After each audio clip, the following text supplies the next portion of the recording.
Hi friends, இன்றைக்கி நான் chicken வறுவல் தான் செய்ய போகிறேன். ஸோ அது ரொம்ப சிம்பிளாக செஞ்சிடலாம். இதுக்கு வெங்காயம் தக்காளி எதுவுமே தேவையில்லை. நம்ம அப்படியே பெரட்டி செய்கிறது தான்.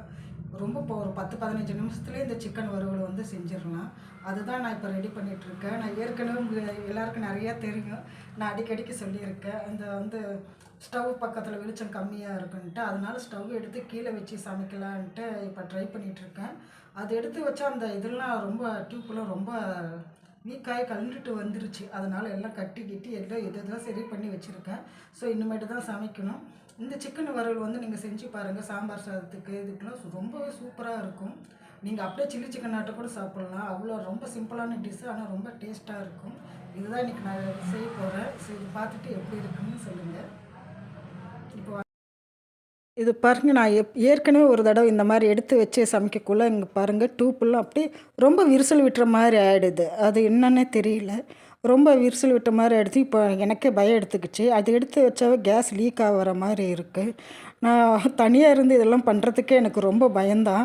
இருந்தாலும் அப்படியே கொஞ்சம் டைட் பண்ணி அதில் கொஞ்சம் இதெல்லாம் போட்டு கட்டி வச்சுருக்கேன். அப்புறமேட்டு எடுத்து வச்சு பார்க்கலாம். ரொம்ப இதாக இருந்தால் அப்படியே விட்டுறலாம், இங்கேயே வச்சு சமைச்சிடலான்னு ட்ரை பண்ணேன். நல்லா இப்போ டைட்டாக தான் இருக்குது, அவ்வளோவோ இது இல்லை. ஒரு 2 தடவை எடுத்து வச்சாலே இந்த டியூப் என்னமோ ரொம்ப லூஸ் ஆகிடுது.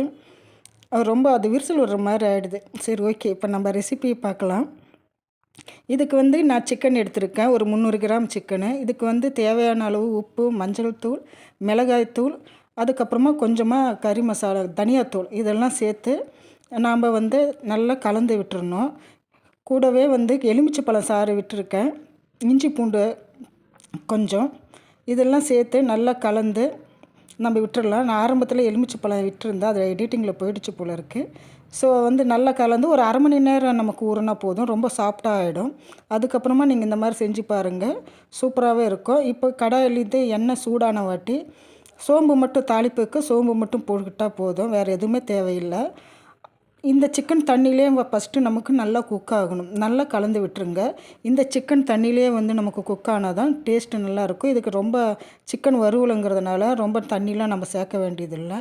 இந்த தண்ணியில் ஃபஸ்ட்டு வெந்த வாட்டி அதுக்கப்புறமா நாம் ஒரு 1/4 டம்ளர் தண்ணி சேர்த்துக்கலாம். இப்போ நம்ம மூடி போட்டு ஒரு 7லேருந்து 8 நிமிஷம் இருக்கட்டும். அதிலே நமக்கு நல்லா வெந்து வந்துடும். ஏன்னா அந்த தண்ணியில் இந்த பாருங்கள், இப்போயே முக்கால்வாசி நல்லா வெந்து வந்துருச்சு. இப்போ நல்லா கலந்து விட்டுட்டு ஒரு 1/4 டம்ளர் தண்ணி போதும். ரொம்ப தெளித்து விட்ட மாதிரி நமக்கு இருந்தாக்கா அதுவே கரெக்டாக இருக்கும். ஏன்னா இந்த மசாலா நமக்கு ரொம்ப தண்ணியே இல்லாமல் இருந்தாக்கா கொஞ்சம் கருகின வாசம் இந்த மாதிரிலாம் வந்துடும். அதனால் நம்ம அப்பப்போ கலந்து விட்டு கொஞ்சமாக தண்ணி தெளித்து நம்ம வேக வச்சு எடுத்துக்கலாம். இப்போ மசாலா பொடி நான் சேர்த்துருக்கேன். நம்ம கலந்து வைக்கக்குள்ளேயே சேர்த்தாக்கா அவ்வளோ டேஸ்ட்டாக இருக்க மாட்டேங்குது. அதனால் சிக்கன் மசாலா நான் இறக்குறதுக்கு கொஞ்சம் நேரத்துக்கு முன்னாடி தான் சேர்க்குறேன். ஒரு அரை ஸ்பூன் மிளகுத்தூளும் சேர்த்துக்குங்க.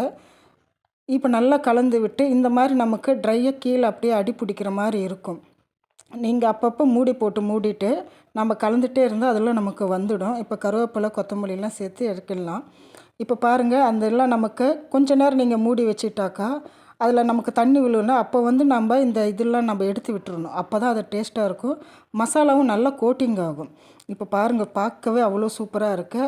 அடி பிடிச்ச மாதிரி எதுவுமே இருக்காது. நீங்கள் இதே மாதிரி ட்ரை பண்ணி பாருங்கள். அது அடி பிடிச்சிடுச்சுன்னு அப்படியே விட்டுறாதீங்க. நம்ம எப்பவுமே ஸ்டவ் ஆஃப் பண்ணிவிட்டு ஒரு 2-3 நிமிஷம் கழித்து நீங்கள் கலந்து விட்டு பாருங்கள், இப்படி சூப்பராக இருக்கும். இந்த வீடியோ பிடிச்சிருந்தால் லைக் பண்ணுங்கள், ஷேர் பண்ணுங்கள். தேங்க்யூ.